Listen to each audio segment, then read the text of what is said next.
As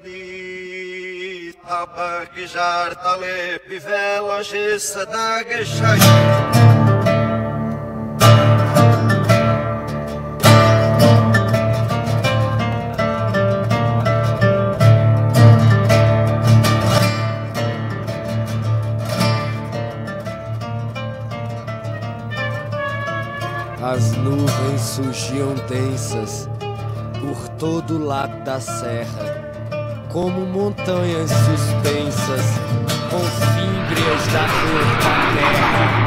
A terrível saraivada caía tão arrojada, parecia um desespero, o zigue-zague em seu jogo. Pode ver tudo chapado, ó. Só tem mata do outro lado do rio, lá da selva. Então aqui não era lugar para guerrilheiro mesmo, não. Os guerrilheiros vieram aqui, os comunistas vieram em Carolina, foram Imperatriz procurando lugar para fazer guerrilha. Eles acabaram indo pro Pará, é óbvio, né? Porque aqui, olha isso aí, ó. Olha lá, olha o que tem do outro lado ali, ó. Um lugar desse não tem... As serras daqui são muito peladas, né? E a serra da Amazônia é o contrário. Com toda brutalidade, o globo toda aluía, parecendo que fugia aos sopros da tempestade.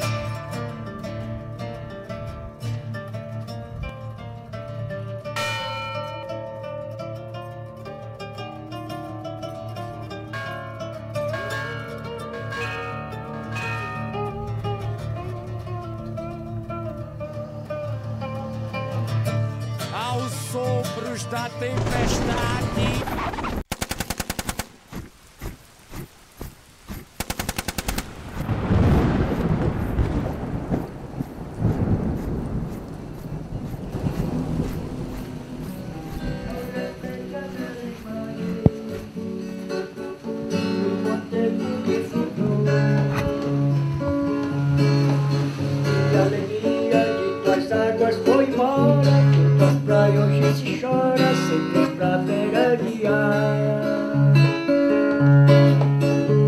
Pedrais aonde era cachoeira, acabou ser baceira porque tudo virou mar. Como é duro esta grande decisão, progresso sem razão, a natureza é razão. É um pescador, né? Eu acho muito interessante isso. Você deixou a pescaria e veio para as letras, né? Assim, Foi o jeito.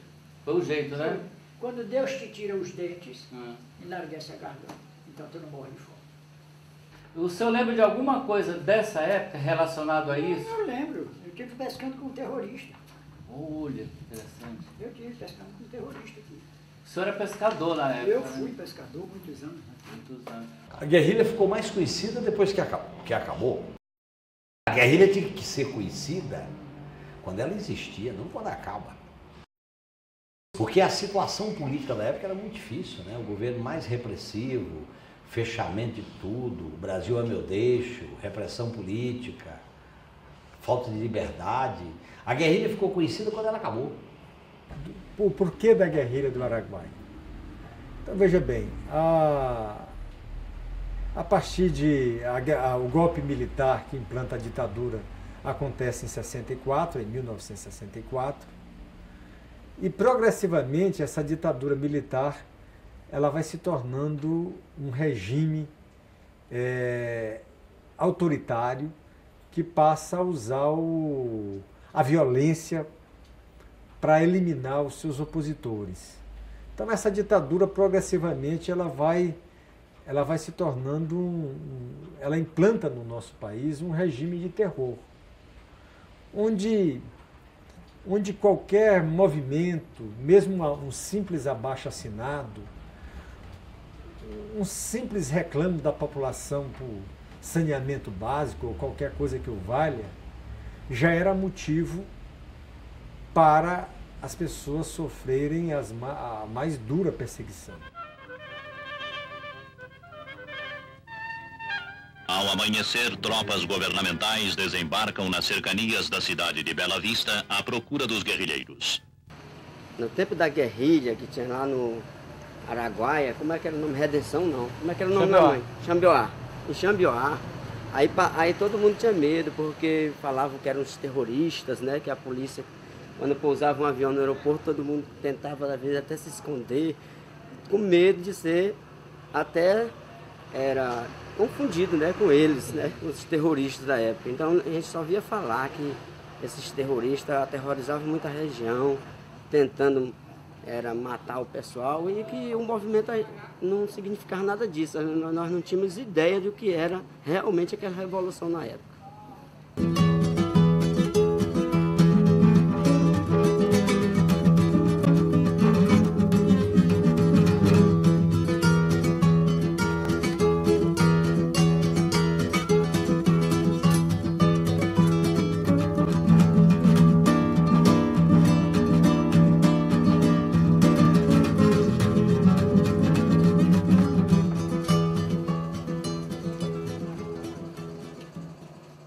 Aparece alguém aqui na casa. Essa aqui é a casa onde eu morava. E aqui...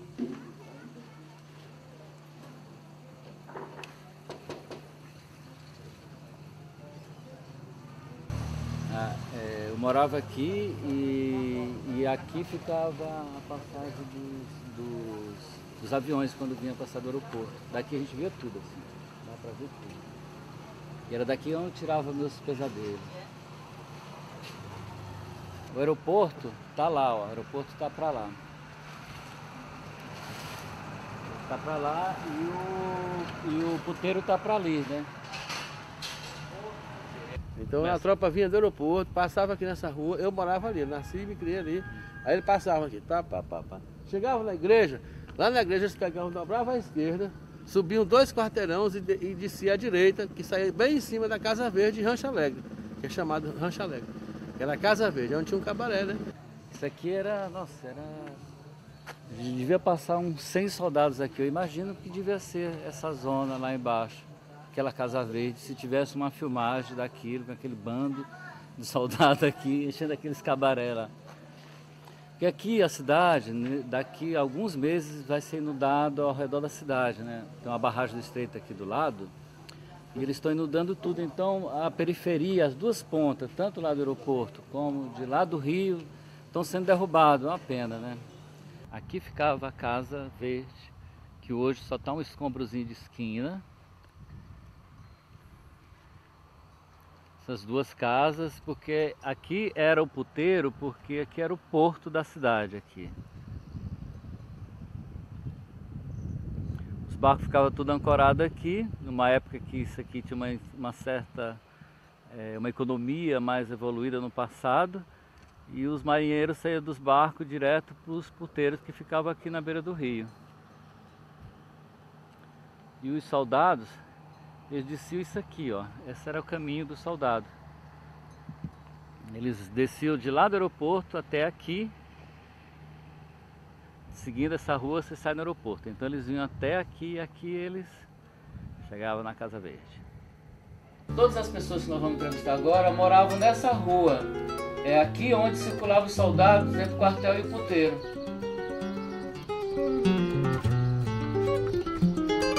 Você estava aqui em 72, 73? 73, o tempo do acidente do Final Zé Coelho. Tu conheceu o Final Zé Coelho? Não, porque eu fui embora nessa época. O meu pai era o Frederico Teles de Andrade. Aí eu estou procurando a memória da época que o exército estava aqui. Você lembra daquilo lá, não? Lembra, parece que foi em 71, não foi? É, 72, 71. O tempo que eles passaram para a Serra das Andourinas. Das Andourinas. Passou a filona aqui de gente aqui. E do exército, né? Você estava aqui naquela época do exército. Tava. E você sabia por que o exército estava aqui? Sabia, né? Sabia, porque eu era um jovem de 14 anos, aí disseram, os mais idosos, diz, não, eles estão indo para a Serra das Andourinas, para uma guerra que está acontecendo lá, e estão indo para lá, o exército. Muito soldado. Tinha muito, né? Muito. A filha estava lá ali no aeroporto e estava a cabeça dela estava chegando aqui no Miguel, aqui na garantia.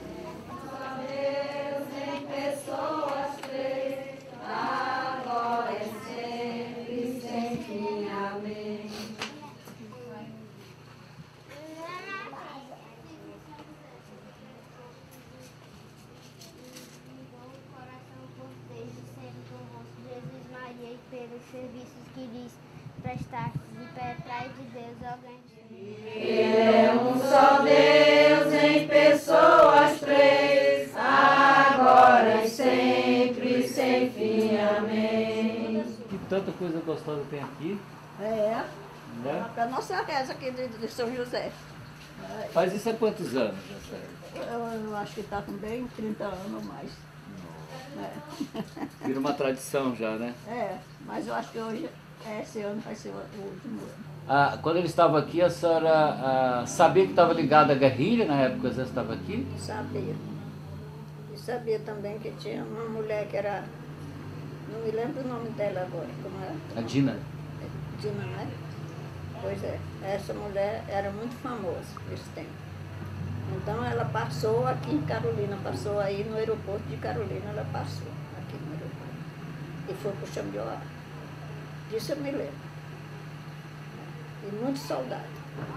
Os guerrilheiros passavam ali, ficavam presos no aeroporto, ficava todo mundo desconfiado. Assim. É. Porque eles inventavam tanta história, né? Inventavam uma história demais e assombrava a população da cidade. Porque o Tocantins, na realidade, ele vai até o Araguaia, né? Uhum. E o Araguaia é flor do Tocantins, perto de Marabá. E o Xambioá está logo aqui à esquerda, que é o Araguaia, né? Nós estamos aqui do Xambioá a 200 quilômetros. Um senhor universitário por nome Pedro, de Goiânia. Nós pescávamos aqui no porto e aí na praia. E chegamos esse rapaz para Filadélfia. E esse rapaz, ele entrosou-se no meio dos parentes dela aí e dos nossos colegas pescadores, humildes como nós éramos. E tudo bem, mas só que ele não tinha material de pesca, não tinha nada, mas estava entrosado no nosso meio ali, ajudando, era muito disposto, andava todo de jeans, de bota, com um facão metido aqui por dentro da roupa de jeans, casaca de jeans, etc e tal. E aí ele só ia em Filadélfia quando todos nós, os meninos tinham ido lá, e eu quando eu vinha para cá, né? Que eu pescava daqui, mas eu dormia lá na praia. E esse camarada ficou nesse âmbito entre nós, e como não se manifestava em coisa nenhuma, eles leigos, eu também leigo, mas não estava pensando em tal coisa, né? Ele sempre no nosso meio. Quando foi um belo dia, à noite, 5 horas da manhã, 4h30 eu fui, olhei meus anzóis, tinha um peixe grande, tirei, e de lá mesmo eu atravessei para cá. 6 horas da manhã a Polícia Federal passou lá e pegou ele. Pegou, jogou dentro do camburão, pegou um dos meninos, uns dois meninos ali, levou para Araguaína, o menino já foi levando. Ele já foi levando porrada, né? E o outro não. Os outros, mas chegaram lá, foram muito bem, como se diz, investigados e tudo. Moço, com caridade, eu não sei de coisa nenhuma, nós não sabemos de nada disso. Esse moço chegou lá, ninguém conhece esse homem, tal. E sempre eles retornaram. Aí eu cheguei, quando eu vim do peixe, voltei para lá de dia, para corrigir os anzóis. Encostei lá, rede cheia de peixe, tudo. Cadê os meninos? Fogo apagado. Ixi, o que foi que aconteceu? Peguei, tirei as redes, tudo de botei dentro do meu barco, despesquei, vendi um monte de peixe e fiquei esperando. À tarde eu fui para lá, ninguém. Eu digo, o que está acontecendo? Aí veio um de lá para cá. Outros correram, foram se esconder muito longe. Com medo, imagina. Se o senhor estivesse lá, talvez... Eu ia também ia. Isso aconteceu aqui, Carolina. Aqui mora o Genuíno, que é um dos guerrilheiros. E aí, Genuíno, como é que tá? Tudo bom? Tudo bom? Legal. Vamos lá, meu. Vamos lá. Conversar um pouco sobre essa guerrilha. Vamos conversar, é bom, importante. Esse aqui é um guerrilheiro real. É diferente do outro pessoal que imaginava que guerrilheiro é uma coisa distante. Isso aqui agora a gente vai conversar com o Genuíno. Somos sobreviventes. Sobreviventes. Os heróis morreram lá. Tá bom? Saber do que trata realmente a guerrilha sem fantasia. Tá bom.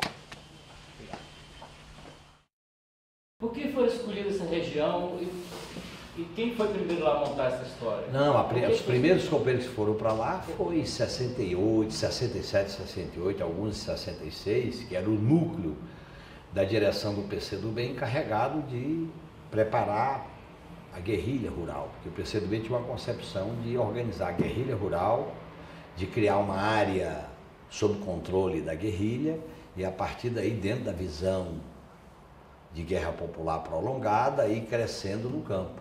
E aquela região oferecia as condições para isso, porque ela misturava selva e área populosa. Ela misturava rio com selva. Você tinha na sua frente cidade, nas suas costas selva. Era uma região grande. E naquela época que nós fomos para lá, não existia a presença do Estado. Vai entrar na Fundação Maurício Grabois. Nós vamos falar com o Adalberto Monteiro.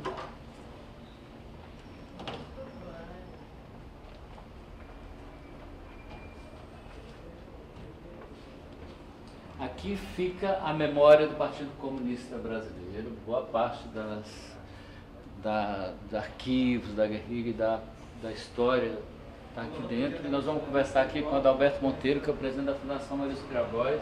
E o Maurício foi um chefe da guerrilha que estava lá no Araguaia.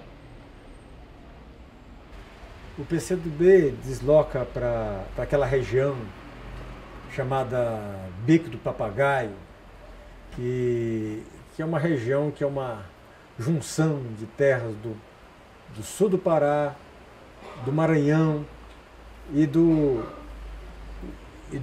uma região do antigo estado de Goiás, hoje Tocantins, né, que se chama Bico do Papagaio.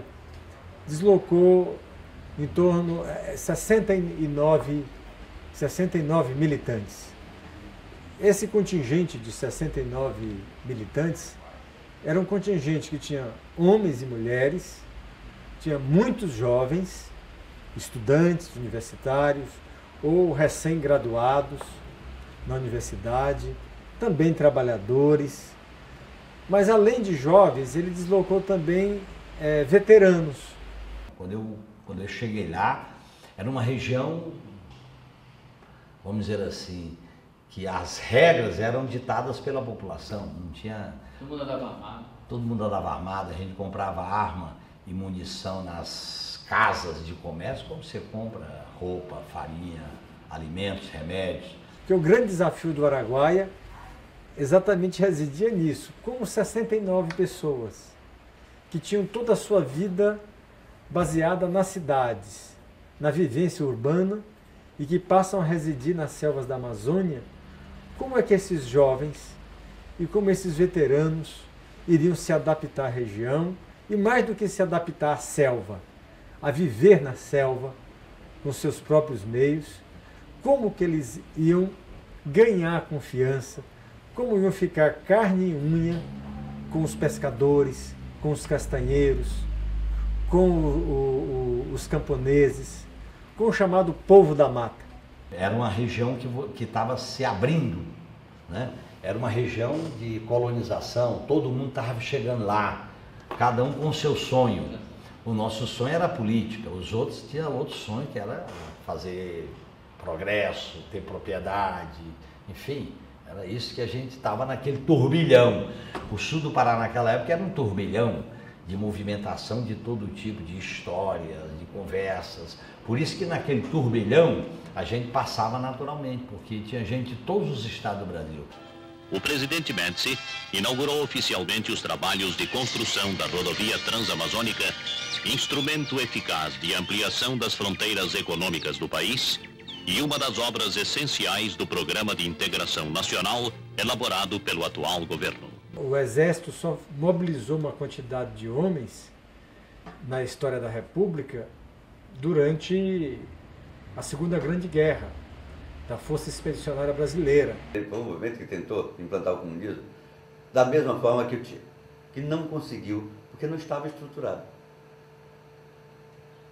Os recursos não foram repassados, não houve um trabalho prévio, um planejamento, foram simplesmente jovens que estavam fugindo do regime militar e tentando lutar com eles, como lutaram durante o sequestro daquela autoridade norte-americana, e diversos outros movimentos que fizeram lá, que está narrado, escrito em filmes e livros. Eles correram para cá, para tentar fazer esse movimento. Amigo seu fala que quando o PCdoB te convocou para a guerrilha, você nem pestanejou, já tocou. Eu fui direto. Aquela geração discutia a luta armada como uma possibilidade. Diante do que representou o AI-5 e o fechamento de qualquer possibilidade de atuação legal, a luta armada era símbolo de sonho, de revolução, de quebrar a barreira. Por isso que eu imaginava que ia para a luta armada de maneira muito consciente. Quando eu cheguei no Araguaia, foi exatamente no dia da Revolução Cubana, foi 26 de julho, que eu cheguei no Araguaia, o Oswaldão me deu um calendário, guarda esse calendário e um revólver. Aquilo ali para mim era a realização de um sonho que a gente embalava nas passeatas e nas discussões de 68.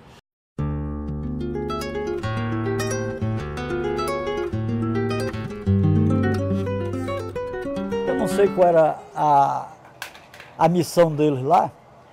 Eu sei que eles chegavam, faziam era tratar os adoecidos, eles davam remédio. A Dina era muito boa, era enfermeira. O Paulo, que era o marido dela, era médico. E o Oswaldo comprou até cristal. Ainda foi faisqueiro, ele comprou cristal, Oswaldão. E você viu a morte do Oswaldo? Como é que... Ele era um homizarrão bem alto. Era. Ele parece que ele devia ter bem 2 metros, 1,90 m. Era o Oswaldo eu conheci, ele acaba do pé grande. O que aconteceu com o Oswaldo? Eles mataram, foi enterrado lá. Eles mataram ele lá na Itaipava. A guerrilha do Araguaia tinha 3 destacamentos. Esses 69 militantes, eles foram divididos em 3 destacamentos. E esses 3 destacamentos tinham um comando militar. Tinha um comando.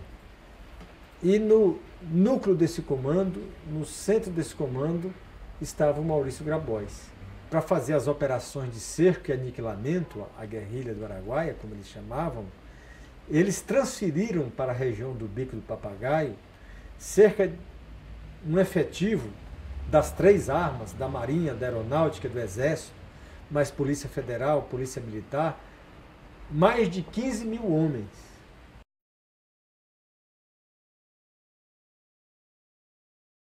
A Operação Carajás, exercício de maior envergadura já realizada em nosso país, objetivou testar a eficiência no combate anti-guerrilha. O pleno êxito alcançado veio comprovar uma vez mais que os dispositivos militares brasileiros estão capacitados a agir na hora exata, no local certo e com a força necessária a fim de neutralizar qualquer atentado à segurança nacional. Você era o quê lá? Quando você chegou lá, você era o quê? Eu era lavrador, era sobrinho do seu Cid, que era o nome de guerra do João Amazonas, né? E eu ia lá cuidar das posses dele numa associação com o Oswaldão. Essa era a minha história. Como eu circulava muito na região, pelas minhas características de roça, é diferente de outros companheiros que chegavam lá sem ter experiência nenhuma, eu já tinha conhecimento, eu sabia trabalhar na roça, o ciclo do tempo, da natureza. Eu sabia direitinho. A gente plantava tudo. A gente criava cachorro, a gente plantava arroz, milho, feijão, derrubava mato, colhia. Porque o que a gente pudesse usar da região, a gente usava. Essa era a norma. Então a gente cultivava e o que a gente comprava, o que não era possível produzir na região. E a gente produzia, trabalhava o dia todo, fazia mutirão com os lavradores da região e fazia também os treinamentos. Os primeiros chegaram no final do ano de 1966. E a guerrilha começa em abril de 1972. Então, esses guerrilheiros, embora o trabalho não tivesse sido concluído, que trabalho que estou me referindo? O trabalho aquele trabalho que eu disse no início do depoimento, de se tornar carne e unha com o povo do sul do Pará, do Bico do Papagaio, né? Então, mas de qualquer maneira, quando o exército ataca, o que eles refletiram? Bom, já tem 6 anos que nós estamos aqui. Nós criamos raízes com os camponeses, com os pescadores, com os trabalhadores rurais, com os marisqueiros. Então, eles chegaram à conclusão que eles já não eram só 69. Eles já eram mais do que 69. Eles tinham a convicção que aquele povo da mata iriam apoiá-los, que eles teriam o apoio direto ou indireto daquela gente. Você sabia que eles eram guerrilheiros na época? Não, não. Guerrilheiro foi dado depois do Exército, né? Guerrilheiro do Araguaia. Não. Quando surgiu o movimento, aí só eles falavam em guerrilheiro do Araguaia, né? Eles mesmos escreviam carta para o povo, coisa. Agora o Exército, quando chegava num lugar que o sujeito dava comida para ele, eles prendiam, judiavam com o dono. Eu sei que o Sebastião Reinaldo, eles bateram, que ele disse que ele fornecia para ele, não sei nem se fornecia, né? Que era o Sebastião Reinaldo Neto, era um comerciante forte, muito conhecido naquela região. Sim. Como é que era feito esse treinamento? Era pesado, era um treinamento? Primeiro o treinamento, viver na selva já é um treinamento. Viver na selva já é treinamento, porque você treina a se orientar, você treina até o passo, porque normalmente aqui na cidade você anda com os pés praticamente encostados no chão. Lá você tem que andar com os passos mais altos, por causa dos cipós, da sujeira, etc. Então isso era um treinamento. Treinamento de não ter medo da selva. Então era um treinamento, assim, andar na selva. Então você tinha que fazer o fundamental. E tiro, você não. Aí depois a gente ia treinar tática de guerrilha, que era rastejar, emboscada, atirar. O tiro na selva tem que ser curta distância, não pode ser longa distância, porque você não vê o alvo. O alvo é perto. Usar armadilhas, fazer armadilha para bicho, que funcionava também para o ser humano. Mapear a região. A gente fez o mapa da região inteira com bússola, porque a gente, cada companheiro nosso tinha uma bússola. E com a bússola você vai mapeando a região. Você pega os referenciais rios, morros e a posição do sol e vai fazendo um mapa. E aquele mapa funciona de maneira precisa, porque ele é feito em cada... Você anda de 10 em 10 minutos e marca um ponto na bússola. Depois você vai fazendo os pontinhos, bate. Então isso era o treinamento permanente. Então eles concluíram, quando o Exército ataca em 12 de abril de 1972, eles concluíram, não, nós temos condições de oferecer resistência. E foi o que eles fizeram. Quando vocês souberam que o Exército estava chegando, qual foi sua reação em saber que ia começar? A gente disse, finalmente, vamos começar. É como se a gente fosse para uma festa. Finalmente vamos começar. Na noite que a gente ficou sabendo, e olha bem, certas coisas na vida tem um acaso. Eu tinha ido para o mato com o Oswaldão, fazer um trabalho no mato, eu e ele. Choveu muito, não deu certo, a gente voltou à noite para casa. Aí quando nós chegamos em casa, chegou um comunicado que a gente tinha que fugir. Aí o Oswaldão deu as diretrizes para nós, as normas, e disse, você vai para o destacamento C, tirar o destacamento C. Aí o seguinte, aí foi nessa época que eles se uniam, aí os caras, às vezes eles estavam lá, aí ele tinha um sinal para saber se estavam, aí eles cercavam, aí pegavam. Aí quando se uniu com aquele pessoal da região, pegaram muita gente. Porque antes eles não pegaram quase não. Se não fosse a ajuda dos mateiros, eu acho que eles não tinham. Não, tinha nada que o pessoal... Rapaz, se você está numa mata, você conhece pé de pau, você se esconde, você corre, o cara fica até com medo de entrar, o cara não entrar não, porque os que entraram morreram. Aí, rapazinho novo, e outra, que eles levaram muito rapazinho novo sem experiência para lá. Ali a gente via, a gente que estava lá, eu que estava na região, via, a gente sabe que não era. Aquela noite foi uma espécie de comemoração, finalmente vamos começar. Porque quem vivia lá, como é que é? Não vai começar? A gente fica aqui quanto tempo? Né? Então... Só preparando, né? Finalmente, a gente dizia, finalmente vai começar. Estava preparado, assim? Você já... Eu acho que, analisando depois, a gente acha que não estava, mas pelas condições que a gente avaliava, estava. Pelas condições. E aí, eu fiquei a noite inteira lá, me despedi do meu grupo, eu ia encontrar com o meu grupo um dia depois no mato, saí para levar a mensagem. Foram 3 campanhas. A primeira campanha foi de abril de 72 a julho de 72. Então, essa foi a primeira investida das tropas da ditadura militar à região, de abril a julho. E nessa primeira investida, o resultado das Forças Armadas foi pequeno, foi pífio. as baixas que as forças guerrilheiras do Araguaia sofreram foram pequenas.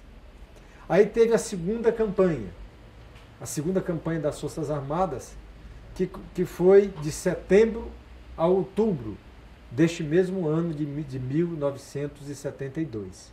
Então essas foram as duas primeiras campanhas. Nessas duas primeiras campanhas, os guerrilheiros sofreram baixas, mas as Forças Armadas também tiveram baixas. E aí, devido à desproporção, quer dizer, 15 mil contra ali nem uma centena era de combatentes, isso foi uma grande vitória moral ali das forças guerrilheiras. Quando eu fui preso, era como se eu tivesse sido arrancado de um corpo, como se eu tivesse sido arrancado de uma família, porque os laços entre nós eram muito fortes, porque você vivia junto, trabalhava junto, comia junto, dormia junto, sofria junto, tinha malária junto, andava no mato junto, tudo. Você sabia que ali tua vida dependia do outro e vice-versa. Então era muito sofrido você se separar daquela visão comunitária que a gente tinha construído lá no meio do mato, né? Então era, enfim. Você foi preso no mesmo dia da notícia? Não, eu fui, à noite chegou a notícia, eu viajei o dia inteiro, dormi à noite no lugar que o pessoal nosso já tinha fugido, o pessoal nosso fugiu, porque eles atacaram os dois ao mesmo tempo, eles atacaram o A e o B, e o A e o C, o B não. Eu fui levar a mensagem para o C, mas o A não sabia que o C tinha sido atacado, senão não tinha ido lá. Aí eu fui levar uma mensagem para o C para fugir. Era só isso, ó, foge. De outubro de 72 até setembro de 73, houve um período que os historiadores, os estudiosos da guerrilha, chamam de trégua entre aspas. Férias. É que os militares falavam o seguinte: foram derrotados. Então é um período em que os militares eles vão fazer todo um serviço de inteligência no sentido de mudar a tática que utilizaram na primeira e na segunda campanha. Assistência médica é um dos aspectos da ação social exercida pelas Forças Armadas nas regiões do interior do Brasil.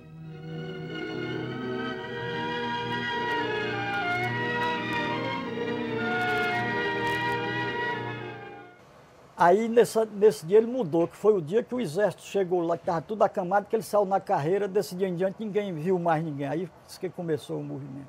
Eles faziam carta, pedindo ao povo para se unir com eles.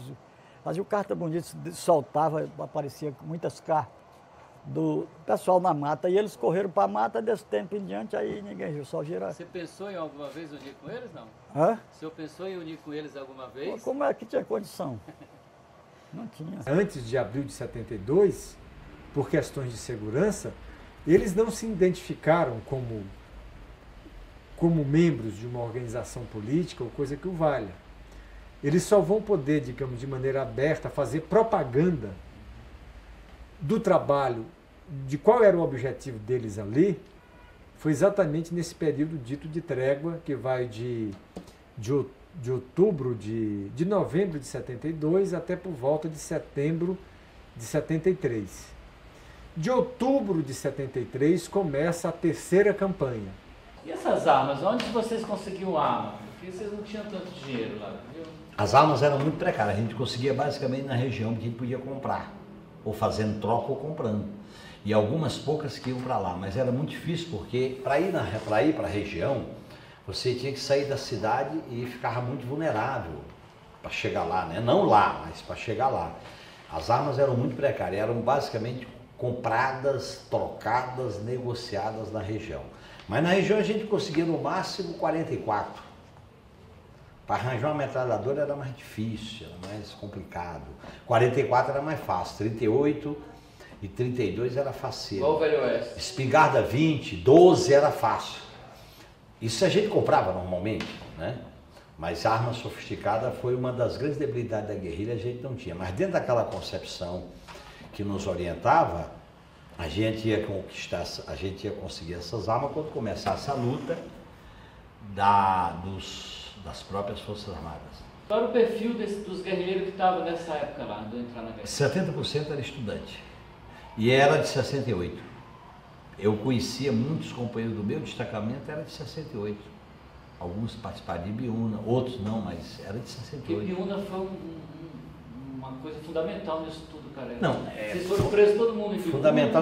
Foi fundamental em todo sentido. Primeiro, para identificar a gente. Eu fui identificado com o de Ibiúna. Segundo, porque ali era a nata das lideranças estudantis de 68. Chegam ao quartel-general em Imperatriz as informações sobre os combates.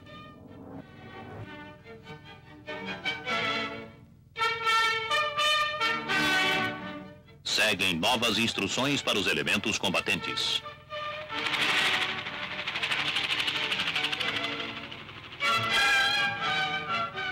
A enorme área de Marabá é um terreno vantajoso para a ação dispersa dos supostos guerrilheiros. Mas eles serão finalmente encurralados pelas tropas legalistas. Eles queriam pegar o povo, era oprimindo os outros, quem não tinha nada a ver com peixe. Era pegando gente. Esse rapaz mesmo, ó, eles chegaram lá e esse rapaz correu, era o filho do dono da casa. Eu nunca tinha visto ele do sertão, morando numas brenhas daquela, ele atirou na perna, quebraram a perna do rapaz. Aí quando não era o que eles queriam, aí quando eles souberam que era aí viram que era da casa, o cara, mas você atirou no meu filho, eles pegaram de avião, levaram para Belém, engessaram a perna, quebrou até a perna do rapaz com tiro. Fizeram muita barbaridade. Como que o exército descobriu vocês? Aí existe várias possibilidades. Primeiro que a região, a gente até usava uma expressão lá, quer dizer, a gente era como a gente usava a expressão da gravidez, a gente está conseguindo, vai chegar a hora que não consegue mais. Porque havia toda uma movimentação por causa da Transamazônica, operações que se realizavam lá de treinamento, de aciso, e não captava gente. Eu tive quando teve a morte dos companheiros do Molipo, em Paraíso do Norte, a repressão teve em Xambioá, mas não era voltado para a guerrilha. Tiveram lá, até nós cruzamos na cidade de Xambioá, eles não desconfiaram de nada, mas a coisa estava se desenvolvendo. A nossa presença lá, e tinha documentos do PCdoB que falava de luta armada, da guerrilha, mas não dizia a região.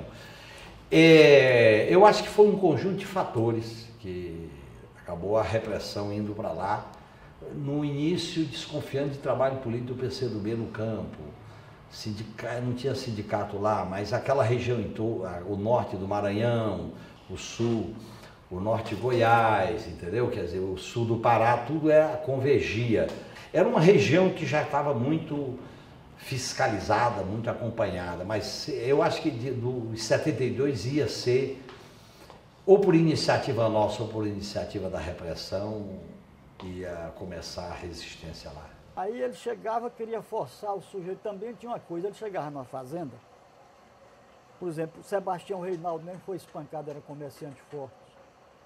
Eles chegavam, queria obrigar, dizer que o sujeito dava comida. Ora, se você está numa fazenda, chega o sujeito com fome, e outra, que ele está lá, o sujeito tem que dar comida para ele, porque se ele não der, ele toma mesmo, né? Porque fome tem cara de herege, né? Aí o cara, eles chegavam, aí batia, prendia. Uma vez ele chegou na casa de um rapaz, até aqui de Carolina, que era irmão do Valdemar que trabalhava no banco. O rapazinho correu, ele atirou, baleou, baleava, ele levava para Belém para tratar para lá e depois trazia. Fazia tudo quanto era humilhação ali com os moradores. Em Xambioá tinha um jovem que estava fugindo, que tinha feito mal uma moça com esse dia lá.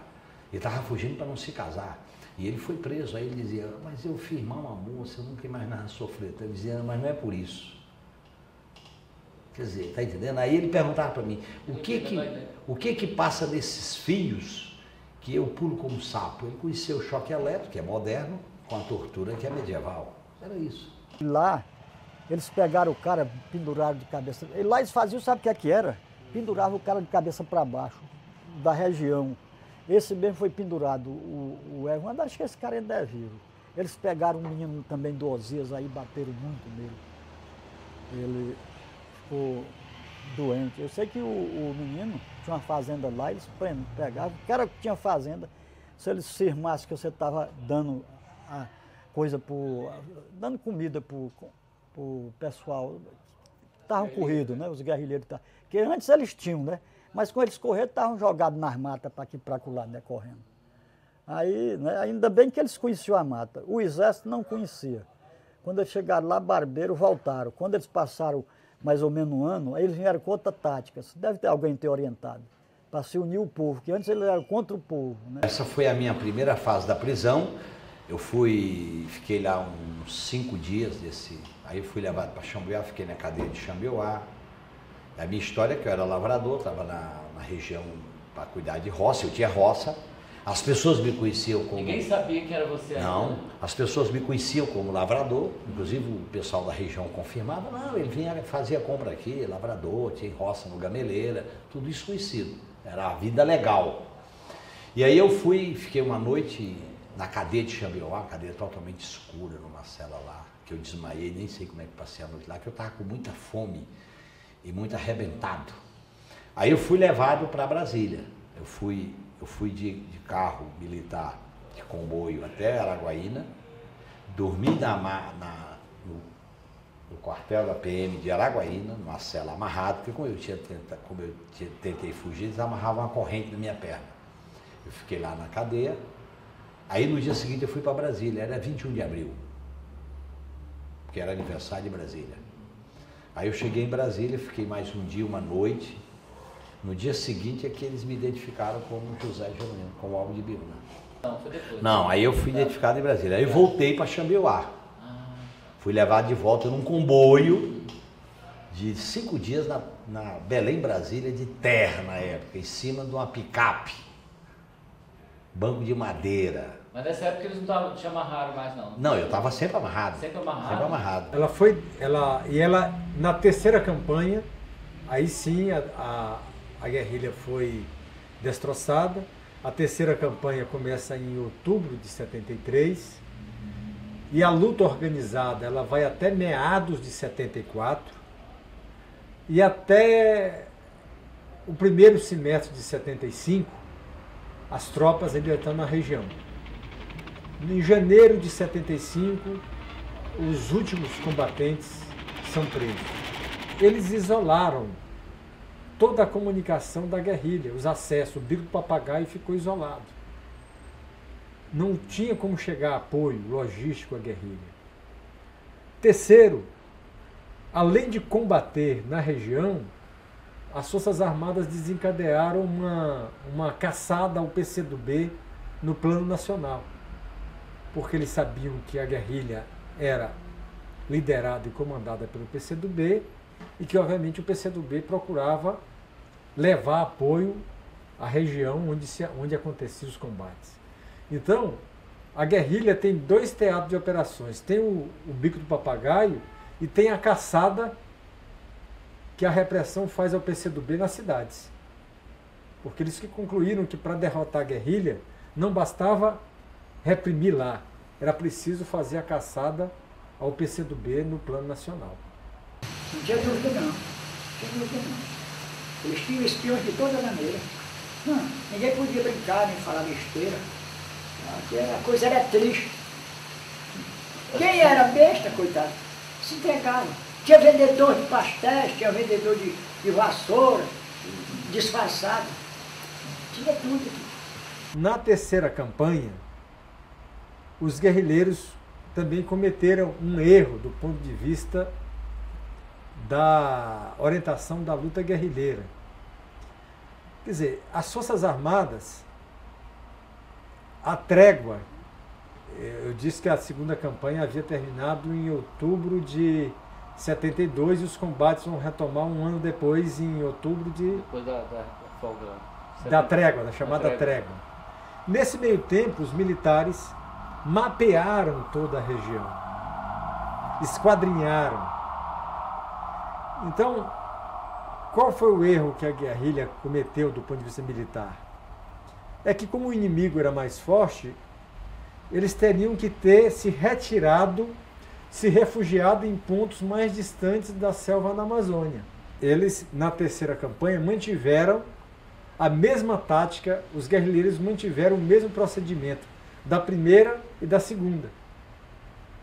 E na terceira campanha, na primeira e na segunda, os militares também usaram recrutas, soldados que não tinham experiência na selva, e na terceira campanha já coloca uma tropa especializada.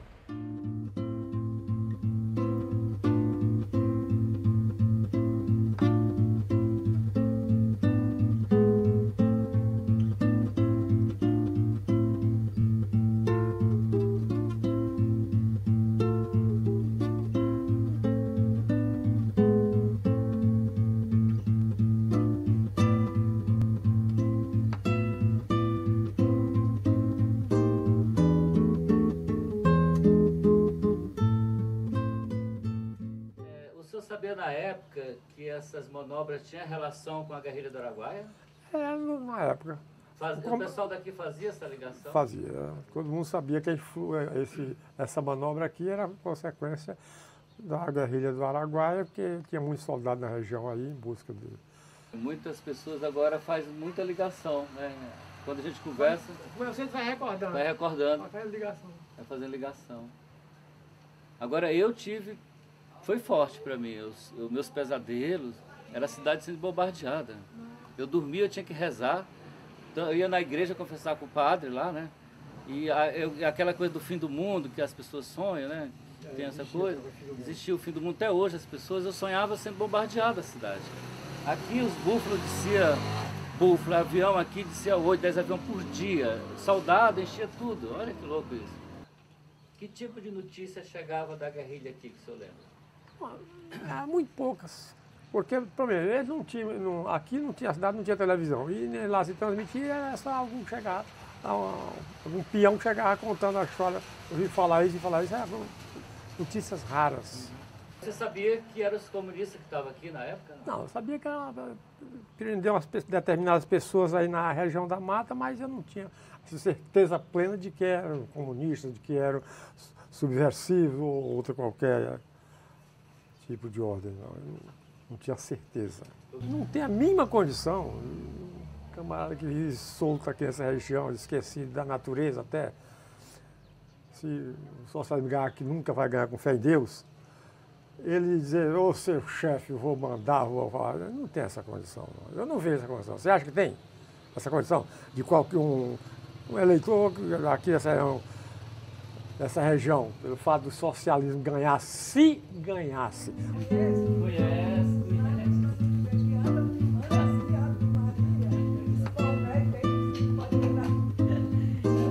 Peguei essa profissão de ficar.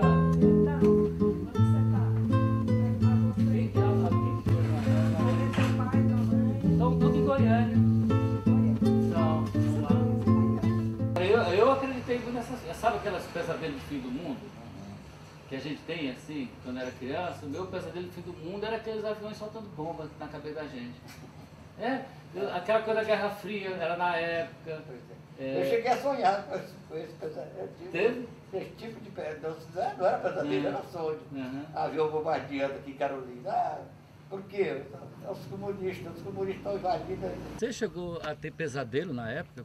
Todo mundo tinha, né? Pensava que o avião estava jogando bomba ou ia cair, aqueles aviões grandão, você, né? Tinha aqueles pesadelos que a gente não era acostumado, né? Aí um dia teve a morte do Bergson. Eu estava lá quando teve um confronto com o Bergson e mataram ele, porque eu vi o corpo dele chegar. Eu não convivia com o Bergson, eu vi que era ele. Aí prenderam na mochila dele os documentos da guerrilha.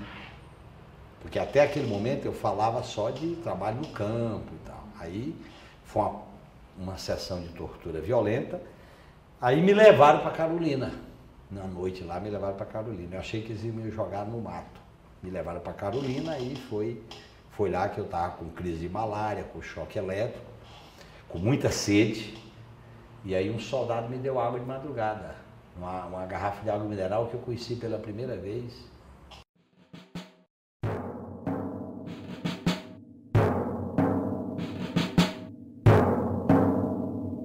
Eu era do destacamento do Oswaldão. O Oswaldão era meu comandante. Do Oswaldão eu sei bem. Quem era o Oswaldão? Oswaldão era um dirigente, ele era comandante do destacamento B, que eu participava. Ele era muito conhecido, porque o Oswaldão foi um dos primeiros a chegar lá. E o Oswaldão, negro, alto,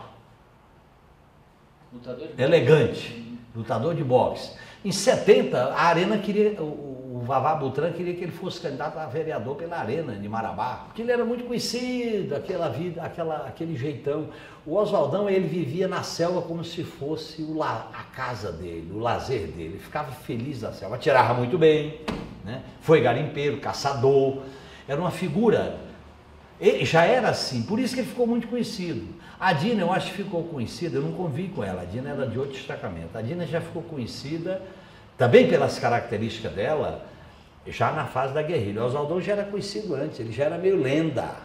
Quando eu cheguei lá, que eu fui entrando no Rio, os caras falavam, você vai pro sítio do Oswaldão, negão, quase 2 metros de altura, corajoso. O Oswaldão era uma espécie de liderança natural lá, antes de começar a guerrilha. Então, quando o Oswaldão foi morto, os militares, eles soltaram foguete, fizeram festa. Você já... Claro, porque eram pessoas muito conhecidas. As pessoas mais conhecidas eram o Oswaldão, que era o mais antigo. E ele era uma figura lendária. Quando eu vivia lá com ele, ele já era assim, todo mundo gostava dele. Ele era o João Carlos, por causa do trabalho que ele fez de hospitais na região, né? Esse aí eu conheci, ele não era do meu destacamento, eu conheci o João Carlos. De Porto Franco. De Porto Franco, depois ele foi seu médico da guerrilha. Depois a Dina mais do destacamento C, que a Dina ajudou muito a guerrilha, porque ela era geógrafa, ela e o marido dela, o Antônio. E eles eram geógrafos. E era boa tiradora. E ela que orientou a gente a fazer os mapas, de como fazer mapa na região, de como mapear a região com mapas precisos. Com o Oswaldão, eles, que era um guerrilheiro que se tornou um dos símbolos, muito querido pela população local, então eles pegaram o corpo içaram o corpo do Oswaldão no helicóptero e iam para os lugarejos com o corpo do Oswaldão pendurado numa corda, de lugarejo a lugarejo, porque corria na região que o Oswaldão tinha um corpo fechado. E os militares, a pretexto de que os camponeses não iam acreditar que ele tinha morrido, então utilizaram esse método macabro, amarraram o cadáver dele no helicóptero e ia de povoado em povoado mostrando o Oswaldão. O Oswaldo, porque era um homem grande e era negro, e um homem grande e um homem determinado que estava sempre dando apoio à turma. Mas quando ele foi morto por um mateiro, ele estava só pele e osso, fugindo já, desestabilizado de todo o movimento. E o mateiro que o mata. Ele não morreu como um guerreiro, morreu como um homem qualquer. Então esses fatos eram muito fortes. Por isso que a lenda, as histórias do Araguaia são muito fortes, porque tudo isso vinha à tona. O processo de tortura lá era público, não era escondido. A população via gente sofrer tortura, apanhar, afogamento. Então tudo isso criou essa, vamos dizer assim, aquilo que eu acho que o Gabriel Garcia Marques relata em 100 anos de solidão. Você sabe que na guerra e na luta você tem que não só matar, como destruir símbolos. Né? Isso é uma história do conservadorismo do Brasil que vem com o corte de cabeça de Lampião. É o sinônimo que você está matando, está cortando.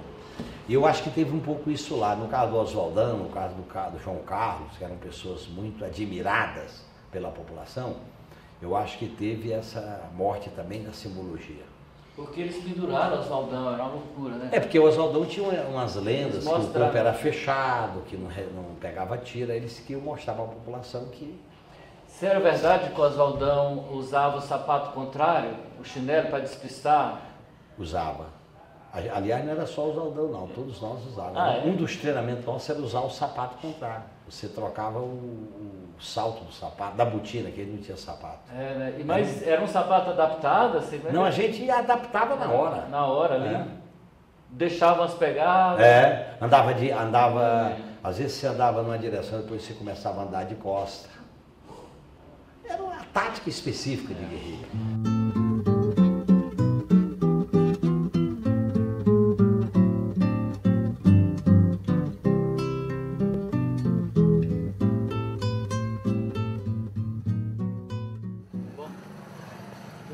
Estamos atrás da história de um guerrilheiro que teve aqui nessa cidade e a gente gostaria de conhecer um pouco da história dele.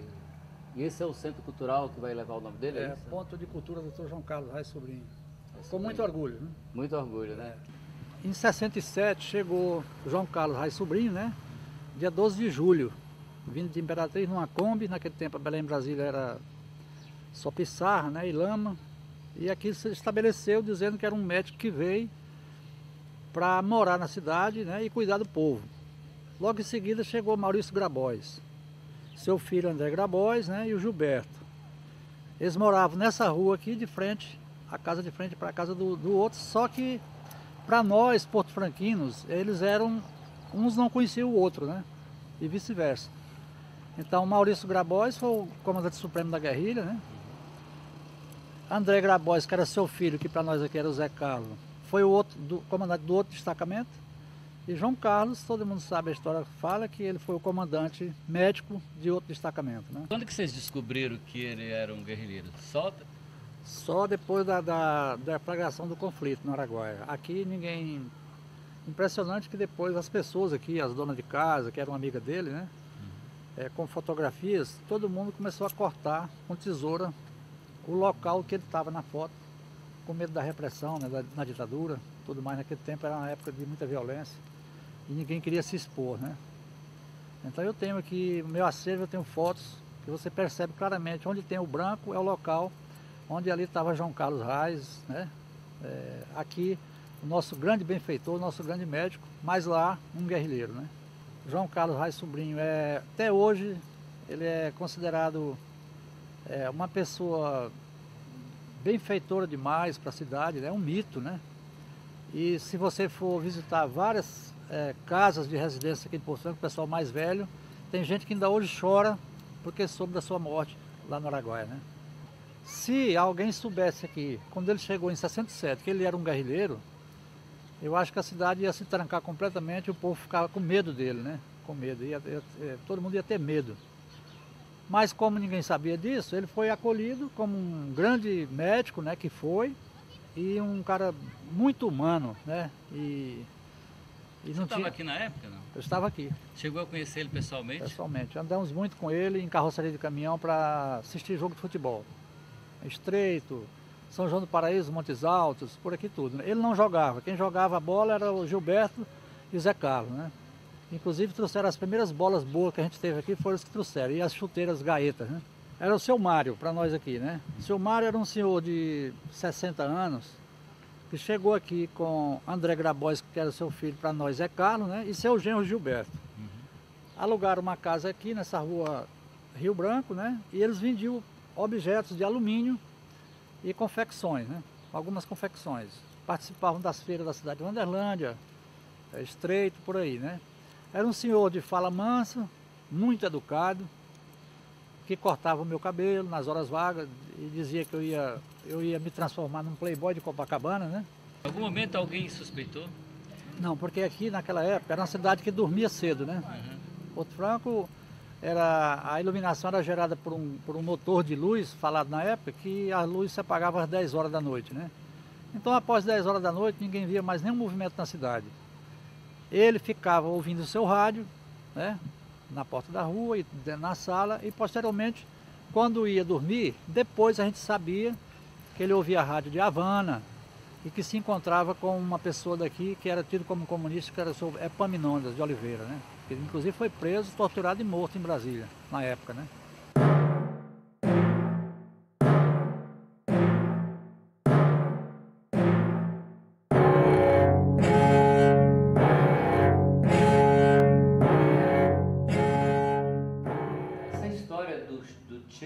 Conta pra gente que ele passou por aqui, foi até Imperatriz, também é uma lenda muito bem... Não é lenda não, não é lenda não. Na realidade, ele esteve em Imperatriz, esteve na cidade de Imperatriz, Aí dizem ele ter vindo a Porto Franco e ter passado por aqui para o retorno para pegar Belém, Brasília. O que é que você conhece dessa história? Dessa história que nós conhecemos, que o Tchê, na verdade, passou descendo o rio Tocantins, passou por Imperatriz, também na época. E essa história era relatada lá em Imperatriz pelos antigos participantes do Partido Comunista de quando da sua ilegalidade, durante a ditadura, durante os anos de chumbo. Quer dizer, o Che Guevara pode ter descido pelo rio de barco aqui, né? Pelo rio de barcos. Mas você acredita nessa história do Che Guevara, passado por aqui? Eu ouvi desde criança dessa história, lá em Imperatriz. E quem contava, tinha um senhor que sabia muito bem dessa história e contava com propriedade, era Carlos Lima, que também era comuna na época, junto com Osmar. E eles viram, eles reuniram mesmo, né? Reuniram com ele. Quando você soube dessa história do Guevara? Pelo Carlos Lima, anos depois, contou para mim, eu recebi Guevara. Como assim, rapaz? Você viu o Guevara? Eu recebi ele aqui, eu hospedei lá, eu acompanhei o Guevara. Mas você nunca me disse isso? Essa coisa aí, esquecendo e tal. E várias vezes chamei o cara para conversar, e puxando dele a memória dele. Mas acho que ele fez um bloqueio, por causa da repressão que sofreu. Ele foi torturado mesmo, né? Eu o vi preso pelo general Bandeira aqui, amarrado, pé com mão, no meio de uma quadra de esporte do DNR, estava ele no chão. E as pessoas chegam a duvidar dessa história? Como é que eles duvidam? Assim? Não, a mais à esquerda, os comunistas que não sabiam, né? Não sabiam disso e ficaram enciumados que o caso é que tivessem essa informação, que eles não foram avisados. Mas não podia o Guevara avisar que vinha para cá, para a Imperatriz. Não, o exército vinha para cá esperá-lo, né? Ele veio e quem era a pessoa confiável? Era o Carlos, que era da Marinha, ligado ao grupo do Aragão, e tinha essa... Bom, sabiam que ele era... que os guerrilheiros já denunciavam que era a pessoa, era a ligação deles aqui. A conexão deles, Imperatriz, era o Carlos. Por isso o Carlos foi avisado e o recebeu. A gente encontrou por lá, inclusive pessoas que viu o Che Guevara e tem livro. O que você acha disso? Não, aquela região, ela como era um entroncamento de 3 estados e como era uma abertura para a Amazônia, aquilo ali virou lendas. Eu não tenho, do período que eu morei lá, com quem eu convivi, eu nunca tive qualquer indício de que eu tinha estado por lá. Nunca tive qualquer indício. Nunca.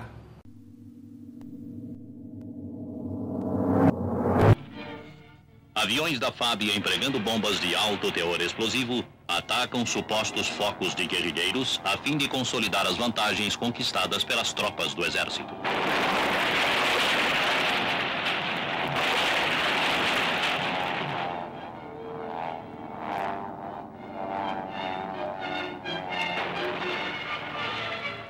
Paraquedistas são lançados sobre Marabá.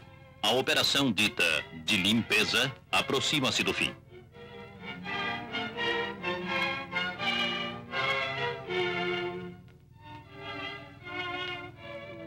O exército se uniu com os mateiros que chamavam, aquele pessoal caçador, esse pessoal que vivia na mata. Aí que eles pegaram, porque a primeira vez que eles foram não deram certo, fizeram. Aí eles se afastaram, passaram mais ou menos um ano, não sei, no inverno, saíram quando vieram com outra tática. Que a tática primeira que eles vieram foi essa de não deu certo. Aí quando foi a segunda, eles se uniram, que quem pegou esse povo mais foi os mateiros. Porque veja bem, como eles saturaram a região, e infiltraram muita gente na região e cooptaram pistoleiros e camponeses para trabalhar para eles, ficava muito difícil a guerrilha ter mobilidade. A guerrilha se baseia na surpresa, na mobilidade e na capacidade de iniciativa. Quando ela perde essas 3 características, ela fica vulnerável. Para isso, ela tinha que se afastar mais ainda para o lado do Xingu. Como que os militares conseguiram vencer a guerrilha? Assim, Eu acho que primeiro teve a fase do terror aberto, muito violento, para afastar a população da guerrilha pelo medo. Segundo, a guerrilha precisava se comunicar com a população. Quando a guerrilha precisava se comunicar com a população, ela ficava vulnerável. E o terror impedia que a população se relacionasse com a guerrilha, apesar da população ter uma admiração muito grande pela guerrilha, como é atestado até hoje. Porque o Estado entrou lá com tudo. abriu estrada, construiu aeroporto, construiu quartel, abriu picadas, quer dizer, saturou a região, como se diz, saturou. E eu acho que nesse caso aí a guerrilha devia ter recuado mais ainda para a selva. Ela tinha muita precariedade de armamento. Eu acho que a principal debilidade da guerrilha foi a precariedade de armamento. E o que fez as Forças Armadas na terceira campanha? Isso com a população local já me referi, foi terror aberto. E a ordem que veio na terceira campanha, de cima, era de que não era uma guerra sem prisioneiros. Então o que acontece? Os guerrilheiros, uma parte morreu em combate. E o guerrilheiro sabe que pode morrer em combate. Até aí é a lei do confronto. Assim como militares caíram em combate. Mas o que aconteceu do crime hediondo cometido lá foi que vários guerrilheiros foram feitos prisioneiros e foram executados friamente e de maneira covarde. Eles deviam ter outra maneira para pegar, agir do jeito que eles queriam. Não querer oprimir o povo para fazer o povo fazer coisa impossível, né? Não, bater. E que eles batiam mesmo, que Sebastião Reinaldo eles bateram, prenderam. Eu conheci um homem lá que foi meu freguês, que eu tinha uma usina de arroz lá também, lá no Xambió, naquela época. E o rapaz que me comprava, ele enricou esse rapaz. Ele enricou o seguinte, ele não tinha nada, me comprava arroz, ele comprava arroz para mim, mas é um cara trabalhador e batalhador econômico, cresceu, estava bem. Esse rapaz, eles quase matou, ele ficou doente, foi para lá, acho que até morreu disso mesmo. Na terceira campanha, as Forças Armadas começaram a contratar guias e oferecer prêmios, literalmente por cabeça de guerrilheiros. Esses que foram recrutados pelas Forças Armadas chegavam com a cabeça. O corpo ficava lá na selva e o cara chegava com a cabeça ou com as mãos dos guerrilheiros. Olha, rapaz, eu vou te dizer, francamente, me desculpe o generalismo, mas para mim não teve revolução, não teve nada.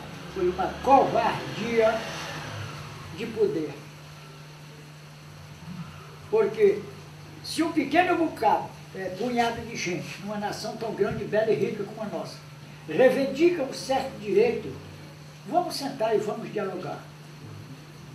Não é usufruir forças que leva à solução de caso. Eu não acredito em força. Eu acredito em ideias, em soluções, como é que se diz,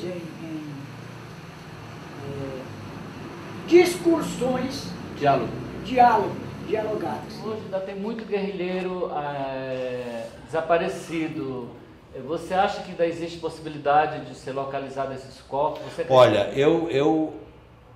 alguns podem ser localizados, aqueles que foram enterrados em cemitérios. Os que foram jogados na selva é muito difícil porque com aquela umidade, com aquelas características da região, os que ficaram na selva é muito difícil. Talvez encontre alguns em cemitérios que existiam na região. Como eles cometeram atrocidades e torturas, houve o quê? A ocultação dos cadáveres, que é outra coisa também da Convenção de Genebra, que vem desde a guerra lá dos gregos dos tempos antigos, em que o corpo do combatente é sagrado, em que o exército, o mais inimigo que seja um do outro, reconhece o direito que um exército tem o direito de enterrar o corpo dos seus soldados. E o que fez as tropas da ditadura militar é que nós temos dezenas e dezenas, praticamente até agora, dos combatentes, só 2 corpos foram reconhecidos, da Maria Lúcia Petit e do Bergson Gujão, esse muito recentemente. Então, de todos os combatentes do Araguaia, apenas 2 corpos. E o restante desses corpos, para onde foram? A gente estava mais preparado para morrer do que para matar. Porque aquilo ali, o Araguaia era um sonho que a gente estava realizando lá. Aquele sonho era muito forte. A gente achava que ia sobreviver pelo tamanho da região, pela sobrevivência na selva, pelo conhecimento que a gente tinha da selva, pela mobilidade. A gente menosprezou muito a capacidade do Estado de ocupar aquela região como ocupou militarmente. E foi um processo muito bárbaro e selvagem de repressão política. Eu estava amarrado com essa foto que está aí, eu ficava amarrado, com as mãos para trás, ficava em pé, tentava me diminuir o peso do corpo, segurando nas costas. Mas aquilo entrava mesmo? Entrava, feria. Aí eu fiquei lá e o problema é que nessa casa que eu estava, o cachorro da casa me conhecia, porque eu tinha ido lá uma vez, e o cachorro vinha me beijar. E ele dizia, tá vendo o cachorro? A minha relação com o cachorro era uma relação barra pesada. E eu reprovando o cachorro. Aí o cachorro ficou no canto, lá no cantinho, assistindo aquela barbaridade. Quando chegou de madrugada, isso foi, eu fui preso de manhã e era à noite. Quando chegou de madrugada, eles cansaram. Aí eu caí desmaiei no tronco. E aí o cachorro veio, me lambeu o corpo inteiro e fugiu. Ele lambeu todo o meu corpo, dos pés à cabeça. Aí fugiu, foi embora para o mato. Acho que o cachorro percebeu que não podia me identificar, que eu estava reprovando. O cachorro latia quando eles me batiam, porque o cachorro é assim, né? E ele dizia, tá vendo? Ele conhece o pessoal que o cachorro está aqui. Eu dizia, não, esse cachorro me conhece. Eu andava aqui fazendo negócio com o pessoal, não tem nada a ver com terrorismo, nem nada, nem sei o que é isso. E aí o cachorro vinha me beijar. E foi um alento esse cachorro. Aí de madrugada o cachorro lambeu meu corpo, eu estava só de calção, o corpo todo sangrando, ferida, das latas e tudo. Aí o cachorro lambeu, eu pensei que ele lambeu, eu sei que estava com fome, ele lambeu de carinho. Aí encostou o focinho na minha cara e fugiu. Foi embora, nunca mais vi o cachorro. Entrou na selva. Mas teve um sargento que na década de 80, no início da década de 80, ainda dos anos de chumbo, me mostrou umas fotos dele, ele, policial na época, com duas cabeças de dois guerrilheiros. Vem aqui, Imperatriz Maranhão. O senhor chamado Oswaldo Graça, era sargento do Exército. Quando ele me mostrou, eu senti arrepios por ver as pessoas. E mostrando como se fosse a coisa mais natural do mundo. Você preferiria ter ficado lá na guerrilha, lá? Preferia. Você tinha vontade de ter... Eu tive duas. Primeiro, eu preferia ter ficado na guerrilha. Segundo, se eu tivesse tido condições, eu preferia morrer do que ficar sendo torturado. Para mim é uma parte importante da minha vida. Para mim a guerrilha foi, vamos dizer assim, um encontro de vários sonhos, de várias causas, de várias experiências. Foi um fato muito forte. Para ir para lá, para viver lá e para sobreviver na prisão. E participar dessa história que a minha geração deu a vida. Heróis são os que morreram. Eu sou sobrevivente. Porque, na verdade, as minhas raízes são do sertão. Eu trabalhei na roça até 14 anos de idade. Fui alfabetizado pela minha mãe e estudei num grupo escolar do sertão do Ceará, lá em Encantado, no município de Quixeramobim. E, a partir daí, eu tinha que estudar. Eu tinha um desejo muito grande de estudar. Estudar, para mim, era a liberdade. Eu tinha que sair da roça para estudar, era a minha obsessão. Uma região muito isolada, muito simples. Meus pais eram pobres, são pobres até hoje, trabalhavam na roça e eu sobrevivia com aquela agricultura de subsistência. E quando eu fui estudar em 60, 61, eu nunca tinha calçado um sapato. Quando eu calcei o sapato em Senador Pompeu, eu tinha dificuldade de andar nas calçadas, eu não sabia andar de sapato. Nascer para mim já foi um privilégio, sobreviver é o segundo privilégio. Daí era continuar essa caminhada, né? Então isso para mim está muito impregnado na minha escolha política até hoje. Eu só tenho um orgulho. Esse eu lhe digo, eu tenho um orgulho muito grande. É dessa aqui. Da minha caneta. Eu estava sentado aí na porta, O caderno, olha o que é a crítica. Bem aqui na esquina tinha um botequim. E aí o pessoal passando para ir beber pinga, passa o camarada. Pega a caneta, dá essa caneta, velho, deixa eu vender ali para tomar uma cachaça. Ele me respeita, rapaz, traz minha caneta, toma minha caneta. Você precisa se olhar um pouco, vá na sua casa e veja um espelho lá. Não é assim, não. Vai pegando Você a é caneta. meu amigo, mas eu não gosto de agressividade. Aí ele riu, não, sou seu amigo, me devolveu a caneta. Ele passou. Me deu aquele ímpeto de malcriação. Depois eu digo, não, ele está certo. Ele está certo. Está me ajudando. Virei a folha do caderno, cortei a poesia que eu estava escrevendo. Olha o que eu escrevi. Minha querida caneta de um valor primordial que digita com o meu tato a transmissão emocional, através desse teu bico, muitas frases imortais.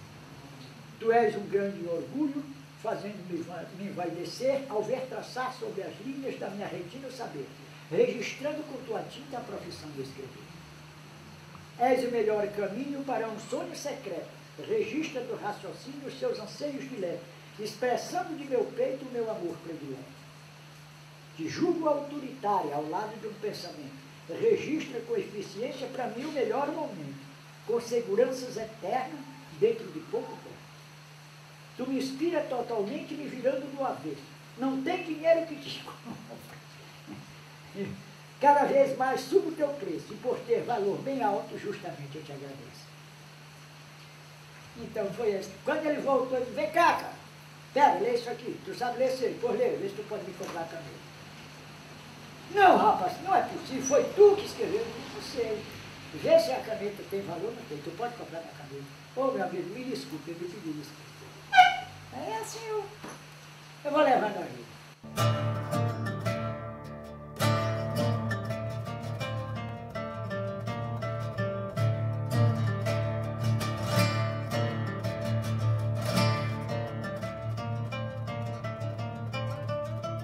As nuvens surgiam densas por todo lado da serra, como montanhas suspensas, com fímbrias da cor da terra.